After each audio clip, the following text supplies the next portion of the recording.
Hi guys. तो आज हम लोग ट्रस्ट वोट के बारे में जानेंगे। रीज़न ये है कि जो हेमंत सोरेन जो चीफ मिनिस्टर ऑफ झारखंड, उनको इन्फोर्समेंट डायरेक्टरेट ने मनी लॉन्ड्रिंग के केस में अरेस्ट कर लिया है। अगर हम इन्फोर्समेंट डायरेक्टरेट की बात करें तो मिनिस्ट्री ऑफ फिनेंस वित्त मंत्रालय के अंतर्गत आता है। तो इस इन सब वजहों की वजह से ये एक कंट्रोवर्शियल टॉपिक हो जाता है ट्रस्ट वोट। आप उनके अरेस्ट के बाद झारखंड में नए सीएम को इलेक्ट करने की ज़रूरत पड़ी और चंपाई सोरेन जो है उनको नया चीफ मिनिस्टर घोषित कर दिया गया by the combined Jharkhand Mukti Morcha Congress. इन सब ने मिलकर चंपाई सोरेन को चीफ मिनिस्टर इलेक्ट करवा दिया है। इसी की वजह से ट्रस्ट वोट इम्पोर्टेंट हो जाता है, तो हम उसको जानने की कोशिश करें। Before moving to trust vote, एक और इम्पोर्टेंट घटना हुई है कि जो चंडीगढ़ है वहाँ पे म्यूनसिपैलिटी का इलेक्शन हुआ था और मेयर को इलेक्ट करना था, लेकिन उसमें रिटर्निंग ऑफिसर ने मैल प्रैक्टिस करके रिग्ड करके भारतीय जनता पार्टी के कैंडिडेट को जिता दिया। वो केस सुप्रीम कोर्ट गया। सुप्रीम कोर्ट ने कहा कि ये मर्डर ऑफ डेमोक्रेसी है और उसने कहा कि ये अगर एप्रोप्रिएट एक्शन नहीं लिया गया तो सुप्रीम कोर्ट इंटरव्यू करने के लिए फोर्स हो जाएगा, इसके पास कोई रास्ता नहीं बचेगा। तो इस वजह से जो चंडीगढ़ म्यूनसिपैलिटी का इलेक्शन हुआ था, ये इम्पोर्टेंट खबर हो जाती है, न्यूज़ हो जाती है। नाउ हम मूव करेंगे ट्रस्ट वोट इन झारखंड। अगर हम ट्रस्ट वोट की बात करें तो ये इंश्योर करता है कि जो इनकम्बेंट गवर्नमेंट है, मतलब उस समय जो गवर्नमेंट है उसके पास लेजिस्लेचर जो विधानसभा है उसका सपोर्ट है। तो ये जो गवर्नमेंट होती है अपने सपोर्ट को दिखाने के लिए, प्रूव करने के लिए ट्रस्ट वोट और कॉन्फिडेंस मोशन को इंट्रोड्यूस करती है। यही हुआ था झारखंड में। अगर हम ट्रस्ट वोट की बात करें तो हमारे संविधान में इसका कोई मेंशन नहीं है,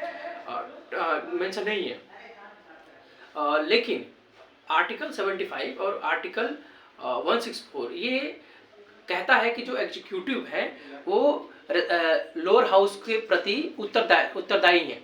मतलब आर्टिकल 75 स्टेट्स दैट, कहता है कि जो executive is responsible to the Lok Sabha, और article 164 states that executive is responsible to the Vidhan Sabha. मतलब जो भी रिस्पेक्टिव गवर्नमेंट होती है वो लोकसभा और विधानसभा के प्रति उत्तरदायी होती हैं। इसी आर्टिकल की वजह से जो कॉन्फिडेंस और नो कॉन्फिडेंस मोशन है वो पावर को लेता है। मतलब इन दो आर्टिकल की वजह से हम लोग कॉन्फिडेंस और नो कॉन्फिडेंस मोशन को इंट्रोड्यूस करते हैं। अगर हम ट्रस्ट वोट की बात करें, कॉन्फिडेंस मोशन की बात करें, तो ये विधानसभा में हेल्ड किया जाता है और लोकसभा में। और ट्रस्ट वोट इंट्रोड्यूस करने के लिए कम से कम 6 महीने का गैप होना चाहिए। मतलब जो भी दो ट्रस्ट वोट होते हैं वो विद इन 6 मंथ में नहीं हो सकते, एटलीस्ट 6 मंथ का गैप होना चाहिए। अगर हम इसके इम्प्लीकेशन की बात करें, अगर इसका जो इम्पैक्ट होता है, अगर जो गवर्नमेंट होती है उस समय जो गवर्नमेंट होती है अगर ट्रस्ट वोट को पास नहीं करती है तो उसको रिजाइन करना पड़ेगा, क्योंकि ट्रस्ट वोट फेल होने का मतलब है कि उससे जो लेजिस्लेचर का सपोर्ट नहीं है, जो भी मेंबर है उनका सपोर्ट नहीं है। इसके बाद हम लोग नो कॉन्फिडेंस मोशन के बारे में भी तो कुछ जानने की कोशिश करेंगे। जो नो कॉन्फिडेंस मोशन होता है उसको केवल लोकसभा में इंट्रोड्यूस करा जा सकता है और इसको इंट्रोड्यूस करने के लिए कम से कम 50 मेंबर की सपोर्ट की आवश्यकता होती है। अगर जो प्रिजाइडिंग ऑफिसर है लाइक स्पीकर ने अगर नो कॉन्फिडेंस मोशन को एक्सेप्ट कर लिया है तो जो डिस्कशन होगा नो कॉन्फिडेंस मोशन का विद इन 10 डेज में आपको करना पड़ेगा, मतलब किया जाता है। अगर हम लोग को कॉन्फिडेंस मोशन की बात करें तो जनरली जो अपोजिशन पार्टीज है वो इसको इंट्रोड्यूस करती है ये शो करने के लिए कि जो प्रेजेंट गवर्नमेंट है उसको जो असेंबली, जो भी लोकसभा है या विधान परिषद है, विधानसभा है, उसका सपोर्ट नहीं है।